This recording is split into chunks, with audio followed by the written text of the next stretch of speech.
జై స్వరాజ్య టీవీకి స్వాగతం. నేను రాము. మనతో పాటు ఈరోజు స్టూడియోలో ఉన్నారు తెలుగుదేశం పార్టీ సీనియర్ నాయకులు సూర్య భగవాన్ గారు. సూర్య భగవాన్ గారు నమస్తే. నమస్కారం అండి. సార్ ఎలా ఉన్నారు? బాగున్నామండి. మీరు కూడా బాగున్నారు కదా? Yes fine sir, fine sir. ఎట్లా ఉంది సార్ తెలుగుదేశం పార్టీ తెలంగాణలో? తెలంగాణ తెలుగుదేశం పార్టీ అంటేనే తెలంగాణ. అసలు తెలంగాణలోనే పుట్టిన తెలుగుదేశం పార్టీ 1983లో మన మహానాయకుడు ఎన్టీఆర్ గారు స్థాపించినటువంటి పార్టీ ఇది. ఈ పార్టీలోనే డెవలప్మెంట్ జరిగింది అనుకుంటే తెలంగాణ కానీ ఆంధ్రప్రదేశ్ కానీ ఎక్కడైనా సరే డెవలప్మెంట్ జరిగిందంటే తెలుగుదేశం గవర్నమెంట్లోనే అది ఎక్కువగా జరిగింది. సంక్షేమ కార్యక్రమాలు ప్లస్ చంద్రబాబు నాయుడు గారి హయాంలో 1999-2000 ఇయర్లో బీజేపీతో పొత్తు పెట్టుకుని అప్పుడే హైటెక్ సిటీ తెచ్చి అందరికీ ఐటీ ఎంప్లాయీస్ డెవలప్ చేసి సాఫ్ట్వేర్ డెవలప్ చేసి హైదరాబాద్ అభివృద్ధికి మంచి గట్టి పునాదులు వేసినటువంటి కాంబినేషన్ మళ్ళీ వచ్చి అంటే కాంబినేషన్ బీజేపీ తెలుగుదేశం ఇప్పుడు జనసేన కూడా కలిసింది కాబట్టి ముగ్గురు కలిసి మేము మళ్ళీ కూటమిగా ఏర్పడ్డాం. అలాగే ఆంధ్రప్రదేశ్లో విజయం సాధించాం. ఇక్కడ కూడా మేము తప్పకుండా విజయం సాధించడానికి పునాదులు వేస్తున్నాం. దీంట్లో భాగంగానే మా గ్రామ స్థాయి నుంచి కానీ మండల స్థాయి నుంచి కానీ ఎమ్మెల్యే స్థాయి కానీ ఎంపీల స్థాయి నుంచి కానీ గ్రామ కమిటీలు మెంబర్షిప్ ఎన్రోల్మెంట్స్ మొత్తం అన్నీ చాలా బాగా జరుగుతూ ఉన్నాయి. దీంట్లో మంచి స్పందన వస్తుంది. విలేజ్లో చాలామంది ఎప్పుడు వెళ్ళినా సరే ఎక్కడ వెళ్ళినా మీ తెలుగుదేశం ఉంటే బాగుండేది అంటున్నారు. ఇంతకుముందు 10 సంవత్సరాలు భరాస పరిపాలించిన ఇప్పుడు కాంగ్రెస్ చేస్తున్నటువంటివి కూడా ఎవ్వరికి కూడా ప్రజా సంక్షేమ పథకాలు ఆద్యం పోసింది తెలుగుదేశం పార్టీ ఎన్టీఆర్ నాయకత్వంలో. అదే నడుస్తున్నాయి. వీళ్ళు కొత్తగా చేసింది ఏమీ లేదు. మీరు ఎందుకు రారు పార్టీ, మీరు ఎందుకు రావట్లేదు అని అందరూ మమ్మల్ని విలేజ్లు ఎక్కడికి వెళ్ళినా సరే అడుగుతూ ఉన్నారు. ఇప్పుడు చంద్రబాబు గారు కూడా ఇక్కడ కాన్సన్ట్రేషన్ చేస్తున్నారు. అక్కడ సీఎంగా ఉన్నా, నేషనల్ ఫ్రంట్లో కన్వీనర్గా ఉన్నా, మొత్తం తెలుగుదేశం కానీ భారతీయ జనతా పార్టీ కానీ జనసేనతో కలిసి ఇక్కడ మేము సభ్యత్వం నమోదు చేస్తున్నారు. ఏ పార్టీకి ఆ పార్టీ కలిసి పనిచేస్తాం. మళ్ళీ పూర్వవైభవాన్ని తెస్తాం. తెలంగాణలో డెవలప్మెంట్ రావాలి అంటే డెవలప్మెంట్కి అసలు చిరునామయే తెలుగుదేశం పార్టీ. తర్వాత వచ్చిన పార్టీలు ఏ పార్టీ కూడా ఏమీ డెవలప్ చేయలేవు. వీళ్ళు ఒక అదృష్టం ఏంటంటే వాటిని విచ్ఛిన్నం చేయలేదు. ఏపీలో విచ్ఛిన్నం చేశారు, ఇక్కడ విచ్ఛిన్నం చేయకుండా అదే కంటిన్యూ చేశారు. అప్పుడు మనం విజన్ 2020 అని చెప్పేసి చంద్రబాబు నాయుడు గారు ప్రవేశపెట్టారు. విజన్ 2020 ప్రకారం అదే Telugu Desam party with the help of Bharatiya Janata party కనుక ఉంటే 2020లో సాఫ్ట్వేర్ ఎక్స్పోర్ట్స్లో నెంబర్ 1 పొజిషన్కి వచ్చేది. కానీ ఇప్పుడు ఇంత వీళ్ళే ప్రయత్నం చేస్తున్నారు కానీ ఇప్పటికీ నెంబర్ 1 పొజిషన్ చేరుకోలేకపోతున్నారు. ఆ నెంబర్ 1 పొజిషన్ చేరుకోవాలి అంటే మన తెలుగుదేశం పార్టీ భారతీయ జనతా పార్టీ పొత్తుతో మళ్ళీ రాబోతోంది. వస్తే 100% సాఫ్ట్వేర్ ఎగుమతుల్లో మన రాష్ట్రం అంటే తెలంగాణ రాష్ట్రం ప్రథమ స్థానం పొందుతుందని విశ్వసిస్తున్నాం. ఎస్ సార్, ఉమ్మడి రాష్ట్రం విడిపోకముందు హైదరాబాద్ అభివృద్ధి అంటేనే చంద్రబాబు నాయుడు గారు అనేటువంటి పరిస్థితి ఇక్కడ ఉన్నది. మీరు ఇప్పుడు అన్నారు రాబోయే రోజుల్లో స్థానిక సంస్థల ఎన్నికలు దగ్గరలోనే ఉన్నాయి. ఆంధ్రప్రదేశ్లో మీరు పొత్తుతోటి ముందుకు వెళ్ళినారు. తెలంగాణలో కూడా ఆ పొత్తుండే పరిస్థితి ఉందా? జనసేన బీజేపీ తెలుగుదేశం పార్టీ కలిసి వెళ్ళే అవకాశాలు ఉన్నాయి. అదే కూటమితో మేము ఇక్కడ పొత్తు పెట్టుకోబోతున్నాం. పెట్టుకుని మంచిగా డిసెంబర్లో అంటే రేపు డిసెంబర్ కాక 2025 డిసెంబర్లో మున్సిపల్ ఎలక్షన్స్ ఉంటాయి. మున్సిపల్ ఎలక్షన్ మేము కలిసి పోటీ చేస్తున్నాం. హైదరాబాద్లో తప్పకుండా విజయం సాధిస్తాం. అదే ప్రాధాన్యతలో రాష్ట్రం కూడా మళ్ళీ సమాయత్తం అవుతుంది. మళ్ళీ 2029 ఎలక్షన్లో మేము కంపల్సరీగా ఈ లోపల జరిగే పంచాయతీరాజ్ ఎన్నికలు కానివ్వండి, సర్పంచ్ ఎన్నికలు కానివ్వండి, అన్నిట్లోనే మేము 100% పార్టిసిపేట్ చేస్తాం, విజయం సాధిస్తాం. ఎస్, మీరు అన్నారు ఇప్పుడు గ్రామ స్థాయికి వెళ్ళినప్పుడు తెలుగుదేశం పార్టీ ఎందుకు అగ్రెసివ్గా ముందుకు రావట్లేదు అని చెప్పి ఉత్సాహం చూపిస్తూ ఉన్నారు అని చెప్పి జనాలు అంటున్నారు. మీరు అన్నారు ఆ విషయం. సో సభ్యత్వ నమోదు తెలంగాణలో స్టార్ట్ అయింది తెలుగుదేశం పార్టీకి సంబంధించి. ఎట్లాంటి రెస్పాన్స్ ఉంది సార్? మంచి రెస్పాన్స్ వస్తుందండి. ఏపీ తలదన్నేలాగా రెస్పాన్స్ వస్తుంది. ఇక్కడ అసలు వాళ్ళే వచ్చి మొన్న ఒక ఆయన ఫోన్ చేశారు, సార్ మీరు లేరంట, ఫోన్ చేశాను, నేనే తెలుగుదేశం పార్టీ ఆఫీస్కి వెళ్ళి 14 మందిని తీసుకెళ్ళి మెంబర్షిప్ చేయించారని చెప్పి నాకు ఫోన్ చేశారని చాలా సంతోషంగా ఉంది. శుభపరిణామం తెలుగుదేశం పార్టీకి సంబంధించి, చాలా శుభపరిణామం. ప్రజలకి ముఖ్యంగా పార్టీకి కాదు, ప్రజలకే శుభపరిణామం. డెవలప్మెంట్స్ అంటే మనం చేసిందే డెవలప్మెంట్, మనం ఇంప్లిమెంట్ చేసిందే సంక్షేమ పథకాలు. అదే సంక్షేమ పథకాలు ప్రజల్ని ముందుకు తీసుకెళ్తాయి. ఎస్, సంవత్సరమైంది, దాదాపు సంవత్సరం కాబోతా ఉంది కాంగ్రెస్ పార్టీ అధికారంలోకి వచ్చి. ఈ ప్రభుత్వం మీద అప్పుడే వ్యతిరేకత వచ్చిందంటారా? వ్యతిరేకత ఇప్పుడే రాదు, కానీ వాళ్ళు సభ్యమైన పరిస్థితుల్లో పరిపాలించలేకపోతున్నారు. ఎంతసేపు వీళ్ళు బీజేపీని విమర్శిస్తారు, లేకపోతే టీఆర్ఎస్ విమర్శిస్తున్నారు తప్ప వీళ్ళ పరిధిని దాటి మనం డెవలప్మెంట్స్లో పార్టిసిపేట్ చేయట్లే. ఇప్పుడు సపోజింగ్ సెంట్రల్ గవర్నమెంట్ ఉంది, స్టేట్ గవర్నమెంట్ ఉంది. సెంట్రల్ గవర్నమెంట్లో ఎప్పుడూ కూడా మనం దాంట్లో పొత్తుతో ఉండేవాళ్ళం, అప్పుడే డెవలప్మెంట్ ఉంటుంది. ఇక్కడ కాంగ్రెస్ ఉండని, అక్కడ బీజేపీ ఉండని, ఇక్కడ తెలుగుదేశం ఉండని, అక్కడ బీజేపీ ఉండని. తెలుగుదేశం ఉన్న బీజేపీతో కలిసి డెవలప్మెంట్ సాధించాం. అలాగే వీళ్ళు కూడా బీజేపీతో కలవాలి, లేదా బీజేపీ ఇక్కడ సపోర్ట్ తీసుకోవాలి, బీజేపీ దగ్గర సపోర్ట్ తీసుకోవాలి, బీజేపీకి సపోర్ట్ ఇవ్వాలి. అంటే పార్టీ పరంగా కాదు నేను చెప్పేది, పరిపాలన పరంగా, రాష్ట్ర ప్రభుత్వం ఇద్దరు కంబైన్డ్గా పనిచేస్తేనే డెవలప్మెంట్ ఉంటుంది. ఒకళ్ళనొకళ్ళు తిట్టుకుని రాజకీయం చేసుకుంటే అక్కడే ఉంటుంది డెవలప్మెంట్, ఎక్కడ వేసిన పడక అక్కడే ఉంటుంది, ముందుకెళ్ళదు. ముందుకెళ్ళటానికి కార్యక్రమాలు సరిగ్గా చేయలేకపోతున్నారు వీళ్ళు. దాని గురించి ఆ గ్యాప్ మేము ఫిల్అప్ చేస్తాం, తప్పకుండా సాధిస్తాం. Yes sir. ఈ హైడ్రా గురించి కూడా, హైడ్రా వల్ల కొంత కాంగ్రెస్ పార్టీకి వ్యతిరేకత పెరిగింది జనాల్లో అంటారు, నిజమేనా సార్ అది? HYDRAA is a best proposal for the development of the Hyderabad. Implement చేసే విధానంలోనే లోపాలు ఉన్నాయి. ఆ లోపాలను సరిదిద్దుకుని అన్ని పార్టీల యొక్క సపోర్ట్ తీసుకుంటే బ్రహ్మాండంగా కార్యక్రమం జరుగుతుంది. దానివల్ల హైదరాబాద్కి కానీ ముంపు లేకుండా పోతుంది. ఈ దోమల బెడద కూడా చాలా వరకు తగ్గిపోతుంది. ప్రజల యొక్క జీవన ప్రమాణం కూడా పెరుగుతుంది. ఈ హైడ్రాని సరిగ్గా అమలు చేస్తే బ్రహ్మాండమైన రిజల్ట్స్ వస్తాయి. ఎస్ సార్, ఖచ్చితంగా. హైదరాబాద్లో ఉన్నటువంటి కుంటలు, చెరువులు, వీటన్నిటిని కాపాడుకుంటేనే భవిష్యత్ తరాలకు మంచి జరిగే. పూర్వం మనకి హైదరాబాద్ అంటేనే చెరువుల రాజధానిగా చెప్పుకునేవారు. చెరువుల రాజధాని, ఎన్నో చెరువులు ఉండేవి. కాకతీయాలు పరిపాలించినప్పుడు అప్పటి నుంచి కూడా మొత్తం తెలంగాణ అంతా కూడా చెరువుల మీదే వ్యవసాయం కానీ జీవనోపాధి అంతా చెరువుల ద్వారానే జరిగేది. ఇక్కడున్న చెరువులు అన్నీ కూడా కనుమరుగు అయిపోయినాయి. మేము ఫస్ట్లో టీఆర్ఎస్ చెప్పింది ఏంటంటే, ఇంతకుముందు ఉన్న ఆంధ్ర పరిపాలకులు దోచేశారు అని చెప్పారు. కానీ వీళ్ళు వచ్చిన తర్వాత చేసింది ఏమిటంటే, ఒక మంచి కార్యక్రమం తలపెట్టారు కేసీఆర్ గారు. ఫస్ట్లో ఆయన వచ్చినప్పుడు 2012లోను సకల జనుల సర్వే అని చేశారు. ప్రతి ఊళ్ళోనూ సర్వే చేశారు. గ్రామాల్లో రైతులు ఎంతమంది ఉన్నారు, ఉద్యోగులు ఎంతమంది ఉన్నారు, నిరుద్యోగులు ఎంతమంది ఉన్నారు, మహిళలు ఎంతమంది ఉన్నారు, చెరువులు ఉన్నాయి, ఎంత భూమి సాగులో ఉంది, అన్నీ చేశారు.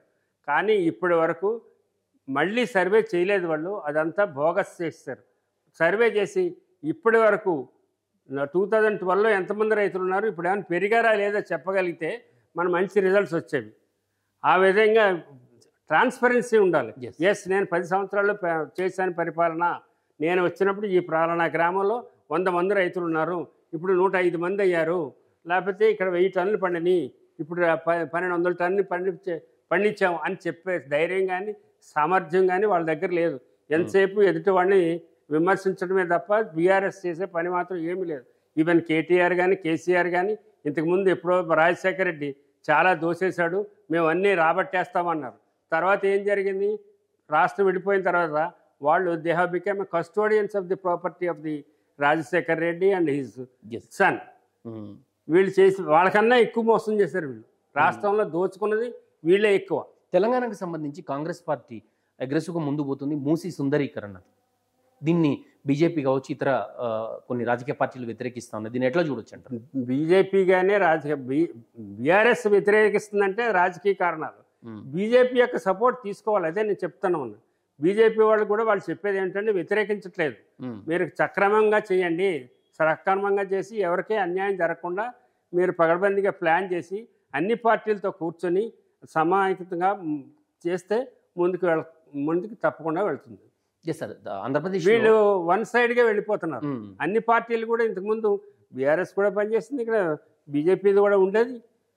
వాళ్ళందరూ సమన్వయం తీసుకుని సరిగ్గా పగడబంది ప్లాన్ వేసి ఎక్కడ వ్యతిరేకత లేకుండా చూసుకుంటే చక్కగా ముందుకెళ్తున్న కార్యక్రమం మంచి కార్యక్రమం. హైడ్రా కావచ్చు, మూసీ సుందరీకరణ కావచ్చు, అన్ని రాజకీయ పార్టీలను పిలిచి వాళ్ళతోటి సమావేశం ఏర్పాటు చేసుకొని మంచి చెడ్డ ఆలోచించి ప్రజలకు ఇబ్బంది లేకుండా ముందుకెళ్లాలని చెప్పి మీరు సూచిస్తూ ఉన్నారు. టీటీడీకి సంబంధించి చాలా విమర్శలు ఉన్నాయి. అన్నయ్య మతస్థులు ఉద్యోగాల్లో ఉన్నారు, గుళ్ళోకి వస్తూ ఉన్నారు, రకరకాల విమర్శలు ఉన్నాయి. భక్తులకు దర్శనానికి సంబంధించి కానీ చాలా మార్పులు కోరుకున్నారు.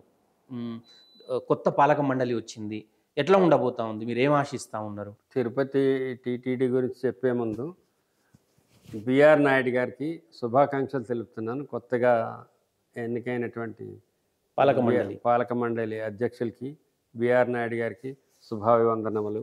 బిఆర్ నాయుడు గారు హైందవ సంస్కృతికి పెట్టిన పేరు. ఆయనకి హైందవ సంస్కృతి మీద చాలా మక్కువ ఎక్కువ. ఆయన సెలెక్ట్ చేసి ఆ పాలక మండలి అధ్యక్ష పదవి ఆయనకి ఇవ్వటం అనేది మంచి సూచకం. ఓకే, మంచిగానే సెలెక్ట్ చేశారు. ఇప్పటి వరకు మనకు ఫర్ ద లాస్ట్ 5 years నుంచి కూడా ఎక్కువ మంది అన్య మతస్థులు అక్కడికి వచ్చి దాన్ని డిస్టర్బ్ చేయాలనే ఉద్దేశంతో వాళ్ళు, తర్వాత అదే కాకుండా అక్కడ ఎంప్లాయీస్ కూడా ఉన్నారు, వాళ్ళందరినీ కూడా ప్రక్షాళన చేస్తామని చెప్తున్నారు. ప్రక్షాళన చేసి హైందవ మతాన్ని, ధర్మాన్ని కాపాడతారని ఆశిస్తున్నాను. దీనివల్ల మన యొక్క సిస్టమ్ ఆఫ్ లివింగ్ మెసేజ్ వెళుతుందన్నమాట. ఎక్కడైనా త్రూఅవుట్ ది ప్రపంచంలో మన హైందవత్వాన్నే అందరూ ఫాలో అవుతున్నారు. ఇప్పుడు ఇతర దేశాల్లో కూడా ఎక్కువ మంది, నేను చూశాను 16 కంట్రీలు చూశాను, ఎక్కడ చూసినా హైందవ మతం అంటే ఎంతో గౌరవం అనేటువంటి స్థానంలో ఉంది. అది మనం నిలబెట్టుకోవాలి అంటే ముందు టీటీడీని ప్రక్షాళన చేయాలి, మన ఊరిని మనం ప్రక్షాళన చేయాలి. ఇప్పుడు అన్యమతస్థులందరినీ తీసేసి మొత్తం హైందవ ధర్మాన్ని కాపాడతారని నేను ఆశిస్తున్నాను. ఎస్ సార్, ఖచ్చితంగా టీటీడీలో అన్యమతస్థులను తొలగించాల్సినటువంటి అవసరం ఎంతో ఉంది. గత పాలకులు చేసినటువంటి తప్పిదాలను సరిదిద్ది ఒక ఆదర్శవంతమైనటువంటి పాలన ముందుకు పోవాలి అని చెప్పేసి మనం కోరుకుందాం. సార్, ఇంకా మీ నేపథ్యం గురించి చెప్పండి. మేమంటే మాది వెస్ట్ గోదావరి అండి. నా పేరు సొంకపల్లి సూర్యభగవాన్. నేను మధ్యలో చాగలు అనే గ్రామంలో గాంధీ గారు స్థాపించినటువంటి స్కూల్లో ప్రీ మెట్రికులేషన్ చదివినప్పుడు 1969లో మహాత్మా గాంధీ గారి 100వ జయంతి ఉత్సవాల్లో, పారిశుద్ధ్య కార్యక్రమం వారోత్సవాల్లో విరివిగా పాల్గొన్నాం. ఆ వారోత్సవాల్లో వారం రోజులు 7 రోజుల్ని అడాప్ట్ చేసుకుని పారిశుద్ధ్య కార్యక్రమం చేసాం. అదే 2012లో 2013లో అనుకుంటా మోడీ గారు ఇంప్లిమెంట్ చేసినందుకు నాకు చాలా సంతోషంగా ఉంది. ఎప్పుడు సార్? 67లో మీరు చేసింది? 1969లో గాంధీ గారి సెంటినరీ సెలబ్రేషన్స్ జరిపాము. అప్పుడు మేము వారోత్సవాల్లో నేనే ఆ స్కూల్ పీపుల్ లీడర్గా ఉండేవాడిని. అప్పుడు వారోత్సవాల్లో భాగంగా వారం రోజులు పారిశుద్ధ్య కార్యక్రమాలు 7 ఊళ్ళల్లో చేసాము. మంచి స్పందన వచ్చింది. తర్వాత మాత్రం నేను హైదరాబాద్ వచ్చిన తర్వాత ఆ కార్యక్రమాన్ని అందరూ మర్చిపోయారు. కాకపోతే అటువంటి కార్యక్రమం చంద్రబాబు నాయుడు గారు జన్మభూమి కార్యక్రమాన్ని చేపట్టారు. అది కూడా సక్సెస్ అయింది. తర్వాత మళ్ళీ గవర్నమెంట్లో వచ్చినాయి, వాళ్ళ కార్యక్రమాల పారిశుద్ధ్యం అవన్నీ పక్కన పెట్టేశారు. వారంతా వాళ్ళ సొంత పనులకి ఎక్కువ కేటాయించారు. తర్వాత మోడీ గారు వచ్చిన తర్వాత స్వచ్ఛ భారత్ అని పెట్టారు. నాకు చాలా సంతోషం అనిపించింది. ఎప్పుడైనా నాకు ఛాన్స్ వస్తే ఈ మన్ కీ బాత్లో ఈ విషయం చెప్పాలని కోరుకుంటున్నాను. ప్రైమ్ మినిస్టర్ గారికి ఈ విషయం చెప్పాలని కోరుకుంటున్నాను. ఎస్ సార్, మీరు అంటే గాంధేయవాదిగా అప్పట్లో చాలా యంగ్గా ఉన్నప్పుడు అగ్రెసివ్గా, అప్పుడు కూడా నాకు వినయశ్రీ అని బిరుదులు కూడా ఇచ్చాం స్కూల్లో. నాకు మీడియా అది ఏమి లేదు. చక్కగా చాలా బాగా పనిచేసేవాళ్ళం. మంచి కార్యక్రమాలు చేపట్టాం. ఒక పద్ధతిగా, ఒక జీవన శైలిలో డిఫరెంట్గా ఉంటుందన్నమాట. ఆ స్కూల్లో చదివిన ప్రతి ఒక్కరికి కూడా అసలు నేను అటువంటి స్కూళ్ళు కనుక ఉంటే అసలు ఇటువంటి కష్టాలు రావు, ఎటువంటి బాధలు రావు, హాస్పిటల్తో పని ఉండదు, కోర్టులతో పని ఉండదు. చక్కటి జీవన ప్రమాణాన్ని అలవరుచుకుంటే మన హైందవ ధర్మం ఎప్పటికైనా అదే శిరోధార్యం. మన హైందవ ధర్మం మన ప్రపంచానికి శిరోధార్యం. ధర్మో రక్షతి రక్షిత. ధర్మాన్ని ఇప్పుడు పాలకులంతా కూడా అసలు ఆ ధర్మం కానీ న్యాయం కానీ ఏమీ పాటించట్లేదండి. ఈవెన్ అప్పుడు మన రావణాసురుడు కూడా న్యాయాన్ని తప్పాడు, నీతిని తప్పాడు, కానీ ధర్మాన్ని తప్పలేదు. ఇప్పుడు పాలకులు ధర్మం కూడా తప్పుతున్నారు. ఎస్ సార్, అది అప్పటి చాలా రాజకీయాలకు బాధాకరం. ఇప్పటి రాజకీయాలకు తేడా ఏమైనా కనపడుతుందా? అసలు యోజనాలు తేడా ఉంది. ఇప్పుడు రాజకీయం అంటేనే యోజనాల తేడా ఉందా? యోజనాలు తేడా ఉంది. అప్పుడు రాజకీయం అంటే అప్పుడు 1945 తర్వాత ఇండిపెండెన్స్ వచ్చినప్పుడు జవహర్లాల్ నెహ్రూ గారు ప్రైమ్ మినిస్టర్గా ఉండేవారు. ఆయనకి opposition party leader Puchalapalli Sundarayya గారు ఉండేవారు. అప్పుడు కమ్యూనిస్టులు సెకండ్ బలమైనటువంటి నాయకత్వం ఉండేది, మన పోరాట పటిమని మన భారతదేశం మొత్తం మీద కూడా. అప్పుడు నెహ్రూ గారిని ఒకసారి అడిగారు వాళ్ళు, ప్రెస్ వాళ్ళు, మీకు ఎంత ఇన్ఫర్మేషన్, పెద్ద దేశం కదా, కొత్తగా వచ్చారు కదా, మీకు ఎంత ఇన్ఫర్మేషన్ ఎలా వస్తుంది, ఇన్ని మంచి కార్యక్రమాలు చేయగలుగుతున్నారంటే ఆయన నా గొప్పతనం ఏం లేదు, opposition party leader Puchchapalli Sundarayya గారు ఉన్నారు, ఆయన ఎన్సైక్లోపీడియా, ఆయన దగ్గరికి దేశం ఉన్న నలుమూల నుంచి జనం వచ్చి ఆయనకి సమస్యలన్నీ విన్నవిస్తారు, ఆయన వచ్చి పార్లమెంట్లో చెప్పేవారు, అవి నేను ఇంప్లిమెంట్ చేసేవాడిను, ఆ గ్రేట్నెస్ గోస్తూ పుచ్చలపల్లి సుందరయ్య అని చెప్పుకునే రోజులు అవి. అలా ఉండే అపోజిషన్ పార్టీకి ప్రైమ్ మినిస్టర్ ఉన్న డిఫరెన్స్.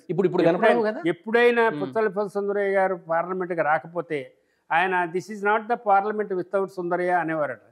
అంతటి గొప్ప నాయకత్వాన్ని మనం కోల్పోయాం. దాని గురించి బాధగా ఉంది. ఇప్పుడు ఏంటంటే అపోజిషన్ పార్టీ మీద విమర్శలు, అపోజిషన్ పార్టీ మీద వ్యక్తిగత దాడులు, ఫ్యామిలీల మీద కక్షలు, తర్వాత ఫ్యామిలీలతో కూడా బయట పెట్టడం, అన్ని లేనిపోని అని నిందలు వేసి ఏదో విధంగా ఎక్స్ప్లైట్ చేసి బెనిఫిట్ పొందాలని చూస్తున్నారు తప్ప, మనం కష్టపడి పని చేద్దాం, ప్రజలకి ఏం కావాలో ప్రజల మనసులో చోటు దక్కించుకునే విధంగా పని చేద్దామనే ఆలోచన మాత్రం ప్రజలకి ప్రజా పరిపాలకులకు రావట్లేదు. చాలా దురదృష్టకరం. ఇది మార్చితే తప్ప, ఇందులో మార్పు వస్తే తప్ప మన భారతదేశం ముందుకెళ్ళటానికి చాలా కష్టపడాల్సి వస్తుంది. కనుక ప్రతి రాజకీయ నాయకులకు కానీ అందరికీ చెప్తున్నాను, ట్రాన్స్పరెన్సీ ఉండాలి. మన పరిపాలన, మన ఆలోచన రేపటి గురించి ఉండాలి. The man who thinks for the next generation is called the statesmen, the man who thinks for next election is called the politician అంటారు. అది ఉండొద్దు, స్టేట్స్మెన్షిప్ ఉండాలి. అదే అమెరికాలో ఎలక్షన్స్ నెక్స్ట్ జనరేషన్ కోసం మనం ఏం చేస్తున్నాము అనే ఆలోచన దాని మీదే ఉంటుంది తప్ప, నేను సంక్షేమ పథకాలు ఇస్తాను, లేకపోతే నా వర్గం వాళ్ళ ఓట్లు తీల్చుకుంటాను, లేకపోతే నా పార్టీ, లేకపోతే నా క్యాస్టు, నా మతము, నా ప్రాంతం, ఇటువంటి అన్ని కూడా బలహీనుడు చేసే పనులు. బలమైన వాడు ఏ క్యాస్ట్ గురించి కానీ, ఏ మతం గురించి కానీ, ఏ ప్రాంతం గురించి మాట్లాడాడు. ఎప్పుడైతే వాడు బలహీనపడ్డాడో ఇటువంటివన్నీ రేవదీసి ఏదో విధంగా ఎక్స్ప్లైట్ చేసి మనం పరిపాలించి మనం అధికారం చేతిచ్చుకుని అందలం ఎక్కి దాని మీద మనం సొమ్ము చూసుకోవాలనే ఆలోచనలో ఉన్నారు. అటువంటి ఆలోచన నుంచి బయటపడితే తప్ప రాజ్యాన్ని మనం సుపరిపాలన రాజ్యంగా తీర్చిదిద్దుకోలేము అనేది నా ఆలోచన. ఎస్ సార్, చివరిగా చెప్పండి, ఇప్పుడు ఉన్నటువంటి యువతకు ఒక అనుభవం కలిగినటువంటి రాజకీయ అపారమైనటువంటి అనుభవం ఉంది మీ దగ్గర, ఇప్పుడున్న యువతకు ఏం సూచిస్తారు? యువతకి ఇప్పుడు చక్కటి పరిజ్ఞానం కావాలి అంటే, చక్కటి లైఫ్ని ఇవ్వాలంటే తల్లిదండ్రులు, గురువులు ముఖ్యంగా పాత్ర పోషించాలి. సమాజ దృష్టి కూడా నేర్పాలనేది నా ఆలోచన. అది నేర్పితే యూత్ పెడదోవ పట్టకుండా ముందుకెళ్తారు. ఏం చేతండి, యూత్ని ఎక్స్ప్లైట్ చేసి ఏదో విధంగా వాళ్ళకి ఏదో డబ్బులు ఇచ్చేసి వాళ్ళని ఆకట్టుకుని ఓట్లు పొంది రాజకీయం చేయాలనే ఆలోచనతోటి ఈ పెద్దవాళ్ళు ఈ జనరేషన్ పాడు చేస్తున్నారనేది నాకు నమ్మకం. అది కాకుండా పెద్దవాళ్ళు చెప్పింది డబ్బులకి ఆశపడకుండా వాళ్ళ పద్ధతుల్ని, మన హైందవ పద్ధతుల్ని మారకుండా మీరు చక్కగా చదువుకుని డిసిప్లిన్ పాటిస్తే రేపు ఈ జనరేషన్ అంతా రేపు దాన్ని పెద్దవాళ్ళు అయ్యి మన దేశానికి మంచి చేయగలుగుతారు. ఎస్ సార్, తెలుగుదేశం పార్టీ నాయకులుగా తెలంగాణ తెలుగుదేశం పార్టీ క్యాడర్కి మీరు ఏం చెప్తుంటారు? క్యాడర్ అంతా, మా తెలుగుదేశం పార్టీ క్యాడర్ అంతా కూడా డిసిప్లిన్ ఉందండి. ఓన్లీ థింగ్ ఏంటి, ప్రజలంతా ఉన్నారు. మంచి నాయకుడు కనుక వస్తే, డైరెక్షన్స్ ఇస్తే తప్పకుండా మా వాళ్ళు ట్రాక్లోకి వస్తారు, వచ్చి కష్టపడి పనిచేస్తారు. మా వాళ్ళు డబ్బులు ఎవరికి అక్కర్లేదు, ఇండిపెండెంట్గా వాలంటరీగా వచ్చి చేస్తారు. అటువంటి కార్యకర్తలు మా దగ్గర ఉన్నారు. ఓన్లీ నాయకులు డైరెక్షన్స్ తోటి ఇప్పుడు ఈసారి మేము పూర్వవైభవానికి వస్తాము. తప్పకుండా తెలంగాణలో కూడా మాదే ప్రభుత్వం స్థాపిస్తాము ఎప్పటికైనా అనేది దృఢ సంకల్పంతో చెప్తున్నాం. Yes, thank you so much sir. Thank you. ఇది ఇవాల్టి చర్చ. మరో గెస్ట్తో మళ్ళీ కలుద్దాం. చూస్తూనే ఉండండి జై స్వరాజ్య టీవీ.